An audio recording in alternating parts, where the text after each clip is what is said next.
నమస్తే, welcome to question hour. నేను Shivani. Gaming ఇండస్ట్రీలో భారత్ దూసుకుపోతుంది. ప్రపంచంలోనే అతిపెద్ద గేమింగ్ యూజర్ బేస్ లో భారత్ ఒకటిగా నిలిచింది. Yes, this is the truth. Bharat లో గేమింగ్ కు 500 మిలియన్లకు పైగా యూజర్లు ఉన్నారు.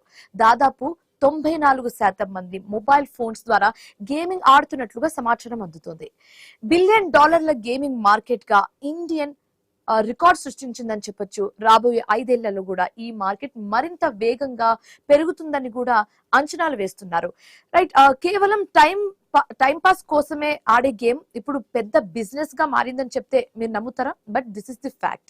ప్రత్యక్షంగానో పరోక్షంగానో లక్షలాది మందికి ఉపాధి కూడా కల్పిస్తుంది. బెంగళూరు, హైదరాబాద్ వంటి నగరాల్లో గేమింగ్ యానిమేషన్ స్టూడియోలకు ప్రధాన కేంద్రాలుగా మారుతున్నాయి. గేమింగ్ మార్కెట్ ను నడిపిస్తున్నది ఎవరు? గేమింగ్ లో ఇంత భారీ వృద్ధికి అసలు కారణం ఏంటి? యువతలో గేమింగ్ అనేది ఒక హ్యాబిట్ గాను, అదొక అడిక్షన్ గా మారిపోయిందన్న ఒక ఫీలింగ్ కూడా జనాల్లో, పేరెంట్స్ లో కూడా ఉంది. సో ఈ అన్ని క్వశ్చన్స్ ని డీకోడ్ చేద్దాం. ప్రస్తుతం మనతో పాటు మాట్లాడడానికి జాయిన్ అయ్యారు సాయి కృష్ణ గారు, సైబర్ సెక్యూరిటీ ఎక్స్పర్ట్. ఆయనతో మాట్లాడే ప్రయత్నం అయితే చేద్దాము. And at the same time we do have Katkuri garu, cyber technology experts. ఆయనతో కూడా మాట్లాడే ప్రయత్నం అయితే చేద్దాం. సో కట్గురి గారు నమస్తే అండి. భారత్ లో గేమింగ్ ఇండస్ట్రీ ఇంతలా విపరీతంగా పెరిగిపోవడానికి కారణాలు ఏమై ఉండొచ్చు అంటారండి? మీ ఒపీనియన్ ఏంటి దీని మీద? అంటే ఇక్కడ మనకి ఇండియాలో చూసుకుంటే కనుక ఈ ఇప్పుడున్న పాపులేషన్ లో ఈ అడోలసెంట్ ఏజ్ గానీ, నిబానిబీస్ అనే ఇన్స్టాగ్రామ్ లో ఉండే ఏజ్ గానీ, మన దగ్గర ఆ ఏరియా అంటే ఆ జోన్ ఆఫ్ పీపుల్ ఎక్కువ ఉండడం అనేది ఈ గేమింగ్ లో అట్రాక్ట్ చేస్తుందని నేను అనుకుంటున్నాను. దాంతో పాటు గేమింగ్ కి వచ్చేసరికి కొంచెం అంటే ఒక రివార్డ్ లాగా, ఏదో ఆడిన తర్వాత గెలిచామనే ఒక ఫీలింగ్ రివార్డ్ ద్వారా అట్లాంటి అది ఉండడం వల్ల డే టు డే ఇలాంటివి పెరుగుతున్నాయి అనేది మనకు సైకాలజిస్టులు చెప్పిన దాన్ని బట్టి చూసినా అలాగే అర్థమవుతుంది. ఒక రివార్డ్ అంటే ఒక డోపమైన్ లాగా యూత్ అట్రాక్ట్ అవుతున్నారని మనం దీన్ని భావించవచ్చు. Okay. So and at the same time ఒక smart phone and internet access కూడా మెయిన్ రీజన్స్ గా భావించవచ్చు అంటారండి? తప్పకుండా. అంటే మనకు విదేశాల నుంచి కంపేర్ చేసినప్పుడు అభివృద్ధి చెందుతున్న దేశాల్లో మన దగ్గర కొంచెం ఇంటర్నెట్ ఫెసిలిటీ అనేది ఎక్కువ ఉండడము, ఇంటర్నెట్ తక్కువలో దొరకడము, అట్లాగే మెట్రో నగరాలను చూసుకున్నట్లయితే మనకు వైఫైలు, బ్రాడ్బ్యాండ్ కనెక్షన్లు ఇలాంటివన్నీ కామన్ గానే ఉంటున్నాయి. సో వీటి వల్ల పెరగడం అనేది సాధ్యమవుతుంది, పెరిగిందని మనం చెప్పుకోవచ్చు. దాంతో పాటు ఇక్కడ గేమింగ్ ముసుగులో బెట్టింగ్ కూడా నడుస్తుంది అనేది ఇంకొక వాదన ఉంటుంది. అంటే ఇక్కడ మనకి ఇండియాలోకి వచ్చేసరికి బెట్టింగ్ అనేది కంప్లీట్ గా నిషేధితము, చట్టం కూడా వచ్చింది. కానీ ఈ విపిఎన్ల ద్వారా బెట్టింగ్ ఇక్కడ జియో లొకేషన్ ద్వారా ఎవరైతే ఇండియా నుంచి ఆడతారో వాళ్ళని మనకు రిస్ట్రిక్ట్ చేయగలుగుతున్నారు. వీళ్ళు కాకుండా విపిఎన్ ద్వారా ఎవరైనా ఆడినప్పుడు అక్కడ ఇండియా లొకేషన్ అనేది కనబడకపోవడము, వాళ్ళకి యాక్సెస్ రావడం, వీళ్ళు విపిఎన్లు వాడి గేమింగ్ కంటే బెట్టింగ్ ఈ దానికి అలవాటు పడుతున్నారని మనం భావించవచ్చు. దీంట్లో కూడా మన ఇండియా లాస్ లో, ఇండియన్ చట్టాల్లో ఎక్కడైతే మనీ ఇన్వాల్వ్ అయి ఉంటుందో గేమ్ ఆఫ్ ఛాన్సెస్ కంటే కూడా రిస్క్ ఆఫ్ మనీ అనేది ఉన్నప్పుడే ఫైన్ వేయడం కానీ లేదంటే చట్టానికి కాగ్నిజబుల్ గానీ అవ్వడం అనేది జరుగుతుంది. సో దీనివల్ల కొంచెం విపిఎన్ వాడి కూడా అటువైపుగా ఈ మనకి మనీతో ఆడే గేమ్స్, న్యాచురల్ గా మామూలుగా ఆడే గేమ్స్, లేకపోతే ఇట్లాంటివన్నీ ఒక 3-4 రకాలుగా డిఫైన్ అయి ఉంటాయి. దీంట్లో ఒకదాని నుంచి ఒకదానికి అలా వెళ్ళిపోతున్నారని మనం అనుకోవచ్చు. రైట్. సో ఇదే అంశానికి సంబంధించి మాట్లాడడానికి ప్రస్తుతం మనతో పాటు జాయిన్ అయ్యారు సాయి కృష్ణ గారు, సైబర్ సెక్యూరిటీ ఎక్స్పర్ట్. ఆయనతో కూడా మాట్లాడే ప్రయత్నం చేద్దాం. అండ్ ఆల్సో ముత్యాల బాలాజీ గారు కూడా జాయిన్ అయ్యారు, సైకాలజిస్ట్, డాక్టర్. సో ముందుగా సాయి కృష్ణ గారు మీరు చెప్పండి, ఒకప్పుడు టైం పాస్ గా ఉన్న ఈ గేమింగ్ అంతా కూడా ఇప్పుడు ఒక పెద్ద బిజినెస్ గా మారిందని చెప్పొచ్చు. మరి ముఖ్యంగా ఇండియన్స్ గురించి మాట్లాడుకుంటే గేమింగ్ యూజర్స్ అయితే క్రమక్రమంగా పెరిగిపోతుందని చెప్పొచ్చు. సో దీనికి మెయిన్ రీజన్స్ ఏ విధంగా అయి ఉండొచ్చు అండ్ దీన్ని ఎలా చూడొచ్చు అంటారు ఈ అంశాన్ని? అంటే ఇప్పుడు ఒకప్పుడు గేమింగ్ అంటే మనం చూసినంత వరకు అది ఒక హాబీలా ఉండేదండి. ఇప్పుడు అది నో లాంగర్ ఏ హాబీ, అది ఒక $1 బిలియన్ ఇండస్ట్రీ. $multi-billion చెప్పుకోవాలంటే. సో మీరు రీసెంట్ గా చూస్తే ఈ స్పోర్ట్స్ గేమ్స్ ఏవైతే ఉన్నాయో అవి Hmm. బాగా ప్రాచుర్యం పొందాయి అన్నమాట. Yes. సో జనాలు జాబ్స్ అలాంటి పక్కకు పడేసి వాళ్ళ ఫుల్ టైం జాబ్ లాగా వాళ్ళు లైవ్ స్ట్రీమింగ్ చేయడం, గేమింగ్ చేయడం, లేకపోతే కొన్ని ప్లాట్ఫామ్స్ ఉన్నాయి, డిస్కార్డ్ అని, స్ట్రీమ్ అని. సో ఇలాంటి ప్లాట్ఫామ్స్ మీద వచ్చి that is their main source of income. So ఈ మధ్యలో ఒక కొత్త వర్డ్ వచ్చిందండి, which is nothing but the esports angle. So complete గా ఇప్పుడు నార్మల్ గా ఒలింపిక్ లో క్రీడలు ఎలా అయితే ఉంటాయో, డిఫరెంట్ స్పోర్ట్స్ ఏవైతే ఉంటాయో, అలానే గేమింగ్ లో కూడా లీగ్స్ వచ్చాయి అన్నమాట. ఆ లీగ్ లో మీరు వెళ్ళి పార్టిసిపేట్ చేసి కొన్ని గేమ్స్ కి కమ్యూనిటీస్ ఉంటాయి సెపరేట్ గా. సో వాళ్ళు వెళ్ళి అక్కడ కలిసి దాంట్లో చేయడం వల్ల అక్కడ మనకి అది $multi-billion కింద మారింది. And at the same time ఇప్పుడు మీరు చూసుకుంటే ఇండియన్ మార్కెట్ ఎస్పెషల్లీ వరల్డ్ లో లీడింగ్ లో ఉంది. దేంట్లో అంటే మొబైల్ గేమింగ్. దీనికి ముఖ్య కారణం ఏంటి అంటే ఇంటర్నెట్ అందరికి అఫోర్డబుల్, అంటే లైక్ చౌక ధరకి Everyone can access to 4G నుంచి 5G ట్రాన్సిషన్. ఎగ్జాక్ట్లీ. అండ్ మన ఇండియాలో చూసుకుంటే 700 million ప్లస్ మొబైల్ యూజర్స్ ఉన్నారు, which who have access to internet. So Okay. Digital India campaign ద్వారా కానీ ఈ క్యాంపెయిన్స్ వల్ల దానికి ఇంకా ప్రాచుర్యం ఎక్కువ దొరికిందని. ఓకే, సో ఇప్పుడు సాయికృష్ణ గారు, ఫ్రీ గేమ్స్ తో కంపెనీలు ఎలా లక్షలు సంపాదిస్తున్నారన్న ఒక థాట్, ఒక ఆలోచన, ఒక డౌట్ కూడా ఉందండి. ఫస్ట్ ఒక ఫ్రీ యాడ్ అంటే మనం చాలా చూసాము, ఒక స్మార్ట్ ఫోన్ ఉంటే చాలానే ఫ్రీ గేమ్స్ మనం అందులో డౌన్లోడ్ చేసుకోవచ్చు అండ్ ఆడుతున్నారు కూడా. చిన్నపిల్లల నుంచి పెద్దవాళ్ళు కూడా అందరూ ఆడుతున్నారు. ఎలా ఒక ఫ్రీ గేమ్ నుంచి ఎలా ఆదాయాన్ని సంపాదించుకోవచ్చు అంటారు? సో మనకి ఫస్ట్ యాంగిల్ వచ్చేసరికి ఏంటి అంటే branding and sponsorship. So games లో లైక్ కొన్ని బ్రాండ్స్ పార్ట్నర్ అయ్యి ఆ బ్రాండ్ ఇన్ఫర్మేషన్ గేమ్స్ త్రూగా ప్రాపగేట్ చేస్తారు. And at the same time avatars create చేసుకోవచ్చు. ఇన్ గేమ్ పర్చేసెస్ అని ఒక ఆప్షన్ ఉంటుందండి. ఫర్ ఎగ్జాంపుల్ మీరు పబ్జీ లాంటి గేమ్ ఆడారు అనుకోండి, స్కిన్ అనే ఒక ఆప్షన్ ఉంటుంది. సో మీరు ఒకవేళ దాంట్లో మన క్యారెక్టర్ ఒక డ్రెస్ కొనడమో, లేకపోతే మన గన్ మీద ఒక ర్యాప్ కావాలనుకోండి, ఇలాంటివన్నీ మీరు చెప్పినప్పుడు ఏంటంటే దానికి ఒక బేస్ ప్రైజింగ్ ఉంటుంది అనమాట. సో మీరు రీసెంట్ గా చాలా అబ్జర్వ్ చేస్తుంటే కొంతమంది వాళ్ళ పేరెంట్ అకౌంట్స్ ఖాళీ చేసేసి గేమ్స్ లో డబ్బులు పోగొట్టుకున్న వాళ్ళు కూడా ఉన్నారు. అది ఎందుకు అంటే ఇన్ గేమ్ పర్చేసెస్ అని ఉంటాయండి. Game free for you to download. దాంట్లో కొన్ని ఫీచర్స్ యాక్సెస్ చేయాలి అన్నప్పుడు దానికి ఒక చిన్న పే వాల్ అని యాడ్ చేస్తారు అనమాట. పే వాల్ అంటే ఏంటి అంటే అది యాక్సెస్ చేయడానికి మీకు ఒక చిన్న అడ్డు కూడా ఉంటుంది. అదేంటి, మీరు డబ్బులు కట్టంగానే ఆ గేట్ ఓపెన్ అయిపోతుంది. సో దాని త్రూగా వాళ్ళు డబ్బులు తయారు చేస్తుంటారు. And at the same time కొంతమంది క్యాంపెయిన్స్ రన్ చేస్తారు games త్రూగా.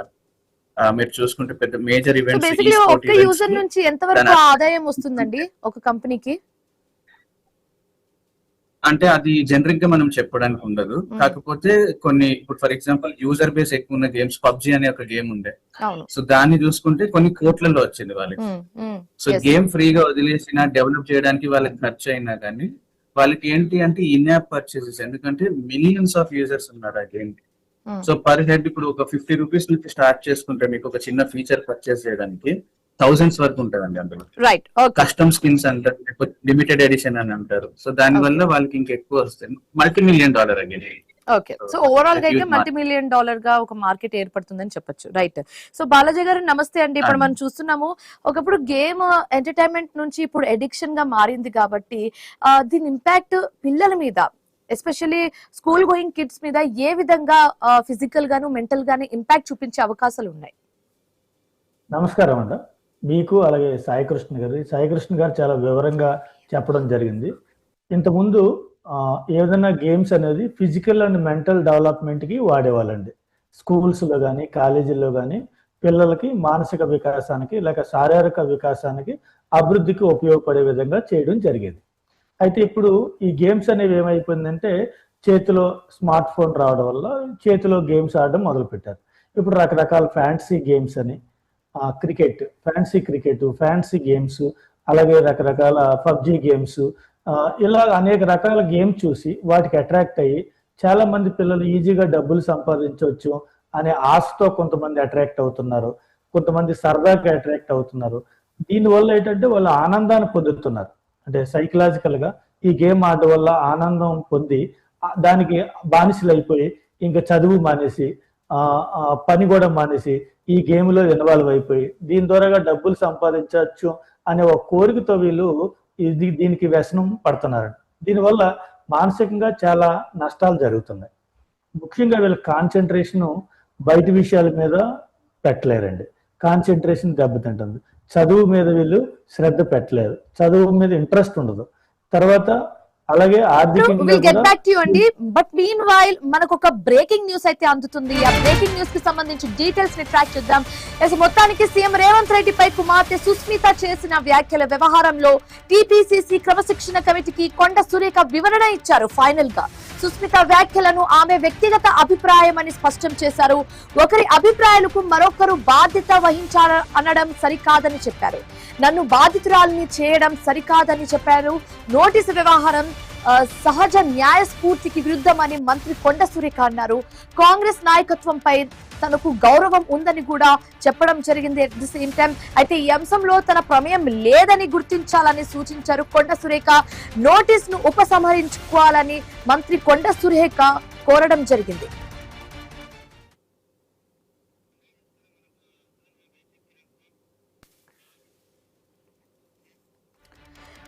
So yes basically CM Revanth రెడ్డిపై కుమార్తె సుస్మిత చేసిన వ్యాఖ్యల వ్యవహారంలో టీపీసీసీ క్రమశిక్షణ కమిటీకి కొండ సురేఖ వివరణ ఇవ్వడం జరిగింది. ఈ వివరణకు సంబంధించి కంప్లీట్ డీటెయిల్స్ మా తెలంగాణ బ్యూరో చీఫ్ కిరణ్ అందిస్తారు. కిరణ్, మనం చూస్తున్నాము ఫైనల్లీ కొండ సురేఖ అయితే ఒక వివరణ ఇవ్వడం జరిగింది. And at the same time కొన్ని పాయింట్స్ కూడా ముందు పెట్టడం జరిగింది. కూతురి పాస్ చేసిన వ్యాఖ్యలకు సంబంధించి నన్ను రెస్పాన్సిబుల్ హెల్ప్ చేయడం అనేది కరెక్ట్ కాదన్నట్టుగా కూడా మనం చూస్తున్నాము. సో ఈ అంశం మొత్తాన్ని పొలిటికల్ డైమెన్షన్ గా, పొలిటికల్ యాంగిల్లో ఏ విధంగా చూడొచ్చు అంటారు? శివాని, తనకు ఇచ్చినటువంటి షోకాజ్ నోటీసులపై మంత్రి కొండ సురేఖ స్పందించారు. ఆమె దానికి సంబంధించి ఆ షోకాజ్ నోటీస్ సంబంధించి కూడా వివరణ కూడా ఇచ్చారు. అయితే కొండ సుస్మిత ముఖ్యమంత్రి రేవంత్ రెడ్డిని టార్గెట్ చేస్తూ కొన్ని కీలకమైనటువంటి వ్యాఖ్యలు చేయడం జరిగింది. ముఖ్యమంత్రి అయితే ఏమైనా కొమ్ములు ఉంటాయా అంటూ కూడా చేసినటువంటి వ్యాఖ్యలు పార్టీలో దుమారం రేపాయి. ఆ వ్యాఖ్యలను క్రమశిక్షణ కమిటీ చాలా సీరియస్ గా తీసుకుంది. ఆమె ఆ బాధ్యురాల్ని చేస్తూ కొండ సురేఖకు షోకాజ్ నోటీసులు జారీ చేయడం జరిగింది. అయితే ఆ షోకాజ్ నోటీసులకు సంబంధించి ఆమె ఇచ్చినటువంటి వివరణ ఏంటంటే, ఆ కొండ సుస్మిత చేసినటువంటి అంటే తన కూతురు చేసినటువంటి వ్యాఖ్యలు ఆమె నిజంగా ఆమె వ్యక్తిగతం తప్ప తనకు సంబంధం లేదనేటువంటి విషయాన్ని కూడా ఆమె ప్రస్తావించారు. అయితే క్రమశిక్షణ కమిటీపై తనకు గౌరవం ఉంటుందని, ఆమె చేసినటువంటి ఆరోపణలకు, ఆమె చేసినటువంటి కామెంట్స్ కు తనకు ఎలాంటి సంబంధం లేదని స్పష్టం చేయడం జరిగింది. దయచేసి ఆమె చేసినటువంటి వ్యాఖ్యల్లో నన్ను లాగొద్దని కూడా ఆమె సూచించడం జరిగింది. అయితే ఈ ప్రస్తుతం అయితే ఆమె ఇచ్చినటువంటి వివరణకు సంబంధించి కూడా హైకమాండ్ ఇంకా స్పందించినట్టు కూడా తెలుస్తోంది. అయితే వాళ్ళు ఏ విధంగా స్పందిస్తారు, నిజంగా ఆమె ఇచ్చినటువంటి వివరణకు సంతృప్తి చెందుతారా, మరోసారి షోకాజ్ నోటీసులు ఇస్తారా అనేది కూడా ఒకంత సస్పెన్స్ గా మారినటువంటి పరిస్థితులు అయితే ఉన్నాయని చెప్పొచ్చు. మరోవైపు కేవలం కొండ సుస్మిత సంబంధించి చేసిన వ్యాఖ్యలకు సంబంధించి మాత్రమే కొండ సురేఖ వివరణ ఇవ్వడం జరిగింది. కానీ పరకాల సభకు సంబంధించి కూడా ఆమె గైర్హాజరుపై కూడా ఆమె ఎక్కడ కూడా స్పందించలేదు. అంటే ఆమె ఎందుకు ఆ సభకు రాలేకపోయారు, ఎందువల్ల ఆ టూర్ లో పాల్గొనకపోయారు, ఏ కారణం చేత పాల్గొనలేకపోయారు అనేటువంటి విషయాలను మాత్రం ఆ లేఖలో ప్రస్తావించలేదు. కానీ ఈ అంశానికి సంబంధించి హైకమాండ్ సంతృప్తి చెందుతుందా అంటే ఆమె ఇచ్చినటువంటి వివరణకు సంతృప్తి చెందుతుందా, మరోసారి షోకాజ్ నోటీసులు ఇస్తారా అనేది కూడా ఇంకా చూడాల్సి ఉంది. శివాని, కిరణ్, కొండ సురేఖ రాసిన లేఖలో మనం క్లియర్ గా చూడొచ్చు, చాలా అంశాలను పొందుపరచడం జరిగింది. సో ఎలాంటి అంశాలకు సంబంధించి ఆవిడ ప్రస్తావించడం జరిగింది, మరి ముఖ్యంగా చెప్పారు ఇప్పుడు కూతురు బిహేవియర్ కి సంబంధించి ఆమెని రెస్పాన్సిబుల్ గా హోల్డ్ చేయడం కరెక్ట్ కాదన్న విషయం అయితే క్లియర్ కట్ గా చెప్పడం జరిగింది. సో ఇంకెలాంటి అంశాలకు సంబంధించి ఆ లెటర్ లో పెట్టడం జరిగింది, మెన్షన్ చేయడం జరిగింది? అయితే కేవలం అంటే కొండ సుస్మిత చేసినటువంటి వ్యాఖ్యలు ఏవైతే ఉన్నాయో, పరకాలలో తను నెక్స్ట్ నేనే ఎమ్మెల్యేనని ఎవరు కూడా తనకు అడ్డు రారని అనేటువంటి కొన్ని కామెంట్స్ చేయడం జరిగింది. అదేవిధంగా ముఖ్యమంత్రి టార్గెట్ చేసి కొన్ని అనుచిత వ్యాఖ్యలు అయితే చేయడం జరిగింది. కానీ ఆ వ్యాఖ్యలకు సంబంధించి ఆమె మాత్రం పూర్తిగా కొండ సుస్మిత వ్యక్తిగతం తప్ప ఆ వ్యాఖ్యలకు తనకు ఎలాంటి సంబంధం లేదనేటువంటి విషయాన్ని కూడా చాలా స్పష్టంగా చెప్పడం జరిగింది. కానీ హైకమాండ్ భావించింది ఏంటంటే అవి కొండ సుస్మిత వ్యాఖ్యలు కావు, కొండ సుస్మిత వెనుక తల్లి అంటే మంత్రి కొండా సురేఖ స్క్రిప్ట్ ఉందనేటువంటి విషయాన్ని కూడా భావించింది. కానీ మరి కొండా సురేఖ సంబంధించి కూడా ఎక్కడ కూడా తన తప్పు లేదు అన్నట్టుగా మాత్రమే వివరణ ఇవ్వడం జరిగింది. కానీ పరకాల సభ సంబంధించి కావచ్చు, ఉమ్మడి వరంగల్ జిల్లాకు సంబంధించి ఎక్కడ కూడా టూర్ సంబంధించి అంటే ముఖ్యమంత్రి రేవంత్ రెడ్డి టూర్ లో ఆమె ఎక్కడ కూడా కనిపించకపోవడం సంబంధించి అటువంటి అంశాలను మాత్రం ఎక్కడ కూడా ప్రస్తావించని పరిస్థితి అయితే ఉంది. కానీ ఇప్పుడు ఇచ్చినటువంటి ఆమె వివరణకు సంబంధించి అంటే తన కూతురు వ్యాఖ్యలతో తనకి ఏ సంబంధం లేదు, తనను ఇప్పుడు సుస్మిత చేసిన వ్యాఖ్యలు కొండ ఫ్యామిలీ అండ్ కాంగ్రెస్ పార్టీ మధ్య ఉన్న ఆ గ్యాప్ ని యూజ్ చేసుకుని చెప్పడం జరిగిందా, లేకపోతే ఈ వ్యాఖ్యల వల్ల ఇంకా గ్యాప్ పెరిగిపోయే అవకాశాలు కనిపిస్తున్నాయా? అంటే కొండ కుటుంబ సభ్యులకు సంబంధించి కూడా ఇక్కడ కూడా గ్యాప్ కు సంబంధించి అంటే విషయాలు పక్కన పెడితే ఈ షోకాజ్ నోటీస్ సంబంధించి కూడా ఎక్కడ కూడా తనకు సంబంధం లేదు, కేవలం కొండా సుస్మిత వ్యాఖ్యలు చేశారు, కొండా సుస్మితకు షోకాజ్ నోటీసులు ఇచ్చుకోండి అనే విధంగా ఇప్పుడు ఈమె వివరణ ఇవ్వడం జరిగింది. అయితే ఇప్పటి వరకు అంటే కొండా సుస్మిత వ్యాఖ్యలు చేసిన తర్వాత చాలా మంది మహిళా నేతలు మాట్లాడారు. అంటే అసలు కొండా సుస్మితకు పార్టీకి సంబంధమే లేదు, ఆమెకు ఆ పార్టీలో సభ్యత్వమే లేదన్నట్టు కూడా మాట్లాడారు. అంటే కాంగ్రెస్ పార్టీ అంటే కొండా సుస్మిత కాంగ్రెస్ పార్టీ నాయకురాలు కాదు అనే విధంగా కూడా ట్రీట్ చేస్తున్నట్టు కూడా తెలుస్తా ఉంది. కానీ కొండా సుస్మిత నోటి వెంట వచ్చినటువంటి వ్యాఖ్యలు కావు, వెనకాల కొండా సురేఖ ఉన్నారు. కొండా సురేఖ స్క్రిప్ట్ రాసేయడం వల్లే కొండా సుస్మిత మాట్లాడింది అనేటువంటిది హైకమాండ్ భావన. మరి హైకమాండ్ ఇప్పుడు కొండా సురేఖ ఇచ్చినటువంటి వివరణకు సంతృప్తి చెందుతుందా, లేకుంటే మళ్ళీ షోకాజ్ నోటీసులు ఇస్తారా, మరి పరకాల సభ సంబంధించి గైర్హాజరు సంబంధించి ఎందుకు వివరణ ఇవ్వలేదని కూడా ఆ క్వశ్చన్ చేయొచ్చు. Right, thanks for the updates Kiran. So yes, basically ఇప్పుడు కొండా సుస్మిత చేసిన వ్యాఖ్యలకు సంబంధించి ఇప్పుడు తెలంగాణ వ్యాప్తంగా కూడా దుమారం రేపుతుంది. సీఎం రేవంత్ రెడ్డి మీద చేసిన వ్యాఖ్యలు ఇప్పుడు హై టెన్షన్ గా మారిందని చెప్పొచ్చు. అయితే దీనికి సంబంధించి కొండా సురేఖ అయితే ముందుకొచ్చి మాట్లాడడం జరిగింది. నా కూతురు చేసిన వ్యాఖ్యలకి నాకు ఎటువంటి సంబంధం లేదన్నట్టుగా క్లియర్ గా చెప్పడం జరిగింది. సో ఈ కమిటీ ఈ విషయాలు విన్న తర్వాత సంతృప్తి చెందుతుందా లేదా అనేది ముందు తెలుస్తుంది. నా moving on to the drive. అయితే మనం ఆల్రెడీ ఇండియన్ మార్కెట్ లో నడుస్తున్న ఈ గేమింగ్ మార్కెట్ ఏదైతే ఉందో దానికి సంబంధించి మనం డిస్కస్ చేస్తున్నాము. We have been talking about it. ఈ అసలు గేమింగ్ మార్కెట్ మొత్తం ఇండియన్స్ మెంటల్ అండ్ ఫిజికల్ కావచ్చు, లేకపోతే మెంటల్ కావచ్చు, ఈ మెంటల్లీ ఎలా డిస్టర్బ్ చేస్తుంది, ఎలా ఫిజికల్ గా కూడా డిస్టర్బ్ చేస్తుంది అన్న అంశానికి సంబంధించి మాట్లాడుతున్నాము. సో బాలాజీ గారు, ఇందాక మనం మాట్లాడుకున్నాము physically and mentally school going kid మీద ఈ గేమింగ్ అనేది ఏ విధంగా ఇంపాక్ట్ చూపిస్తుందో we have been talking about it. అయితే ముందుకెళ్తే ఫర్దర్ గా పేరెంట్స్ రోల్ ఈ విషయంలో ఏ విధంగా ఉంటే మంచిదని మీరు అంటున్నారు? మీ అభిప్రాయం ఏంటి దీని మీద? పేరెంట్స్ రోల్ చాలా ఇంపార్టెంట్ అండి. ఎందుకంటే పిల్లల పెంపకంలో పేరెంట్ పాత్ర తీయలేనిది, వాళ్ళు విడదీయలేము. తల్లికి బిడ్డకి చెట్టుకి వేరికి ఉన్నంత రిలేషన్ ఉంటుంది. చెట్టు లేకుండా వేరు లేదు, వేరు లేకుండా చెట్టు లేదు. సో తల్లిదండ్రులు లేకుండా పేరెంట్స్ లేరు, పిల్లలు లేరు, పిల్లలు లేకుండా తల్లిదండ్రులు ఉండరు. కాబట్టి వీళ్ళిద్దరూ కూడా అవినాభావ సంబంధంతో పెరిగే వ్యక్తులు. ఇప్పుడు ఈ రోజు తల్లిదండ్రుల పెంపకంలో చాలా మార్పు వచ్చిందండి. తల్లిదండ్రులు సపోజ్ ఒక భోజనం తినిపించాలంటే మొబైల్ చూపించి భోజనం తినిపిస్తున్నారు. లేదా తల్లిదండ్రులు సీరియల్ చూడాలనుకుంటే పిల్లలు ఏం చేస్తున్నారంటే వీళ్ళకి మొబైల్ ఆన్ చేసి పిల్లలకు మొబైల్ ఇచ్చి వీళ్ళు సీరియల్ చూస్తున్నారు. లేదు వీళ్ళకి వేరే పని ఎవరైనా వచ్చి మాట్లాడాలనుకుంటే ఈ పిల్లలకు మొబైల్ ఇచ్చేసి వాళ్ళతో తల్లిదండ్రులు మాట్లాడుకుంటున్నారు. కాబట్టి పిల్లల్ని ఎంగేజ్ చేయడానికి మొబైల్ అనే సాధనను వాడుతున్నారు. ఇంతకుముందు ఏం చేసేవాళ్ళంటే రకరకాల ఫిజికల్ యాక్టివిటీస్ ఎంగేజ్ చేసి తల్లిదండ్రులు వాళ్ళ పనులు చేసుకుంటూ ఉండేవాళ్ళు. కానీ ఇప్పుడు ఏమైపోయిందంటే పిల్లల్ని ఎంగేజ్ చేయాలన్నా వీడియో గేమ్స్ లేదంటే మొబైల్స్ ఇలా ఇచ్చి వాళ్ళు ఎంగేజ్ చేస్తున్నారు. దీనివల్ల ఏమవుతుందంటే పిల్లలకి తల్లిదండ్రులు అలవాటు చేస్తున్నాం, కొద్ది స్థాయికి వచ్చిన తర్వాత పిల్లలు ఇబ్బంది పడుతున్నారు, ఇది ఒక ప్రాబ్లం గా తల్లిదండ్రులు కంప్లైంట్ ఇవ్వడం జరుగుతుంది. కాబట్టి ముందుగా తల్లిదండ్రులు అర్థం చేసుకోవాల్సింది ఏంటంటే పిల్లల్ని కొంచెం ఫిజికల్ యాక్టివిటీస్ లో ఇన్వాల్వ్ చేయడం, ఫిజికల్ గా వాళ్ళు హ్యాండిల్ చేయడం, లేకపోతే మిగతా పిల్లలతో ఆడుకునేలా చేయడం, లేకపోతే కుటుంబ సభ్యులతో మాట్లాడేలా చేయడం ద్వారాగా మొబైల్ కొంచెం దూరం పెట్టడానికి వీలవుతుంది. సో తల్లిదండ్రులు ఖచ్చితంగా ఈ విషయంలో శ్రద్ధ చూపించాలి. ఓకే. సో సాయి కృష్ణ గారు, ఇప్పుడు మనం గేమింగ్ గురించి మాట్లాడుకుంటున్నాం కాబట్టి ఇప్పుడనే కాదు ఫ్యూచర్ లో కూడా ఈ గేమింగ్ అంశానికి సంబంధించి ఫర్దర్ గా ఏమైనా జాబ్ ఆపర్చునిటీస్ ఇంకా పెరిగే అవకాశాలు కనిపిస్తున్నాయా? డెఫినెట్లీ అండి. అంటే మనం డైరెక్ట్ గా చూసుకుంటే స్ట్రీమింగ్ అంటున్నాం, లేకపోతే గేమర్స్ అంటున్నాం. దీంతో పాటు షౌట్ కాస్టర్స్ అని ఒక కొత్త కాన్సెప్ట్ వచ్చిందండి. వీళ్ళెవరు అంటే గేమ్ కి లైవ్ కమెంటరీ ఇస్తారన్నమాట.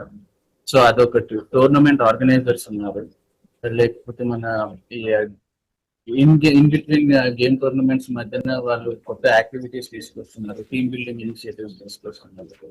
సో ఇట్లా దానికి డిపెండెంట్ ఎకోసిస్టమ్ అనేది బిల్డ్ అవుతుంది. సో గేమ్ కోచెస్ కూడా వస్తున్నారు, స్ట్రీమింగ్ చేయడానికి మీకు సెపరేట్ ఒక యూనిట్ ఇస్తారు. సో వాళ్ళు మీరు స్ట్రీమ్ ఎలా చేయాలనే దానికి కూడా వాళ్ళు సపోర్ట్ ఇస్తున్నారు. Right. So gaming domain grow అవుతుంది, దానికి చుట్టూ ఎకోసిస్టమ్ కూడా గ్రో అవుతుంది. Right. Thank you so much Sai Krishna గారు, thank you so much Balaji గారు మాతో పాటు జాయిన్ అయినందుకు అండ్ మీ ఒపీనియన్స్ అన్నిటిని కూడా మాతో షేర్ చేసుకున్నందుకు. Thanks for joining with us. So ఇది వాళ్ళ క్వశ్చన్ అవర్. మరొక క్వశ్చన్ అవర్ తో మళ్ళీ కలుద్దాం. Till then keep watching I news. మీతోనే మీ వెంటే.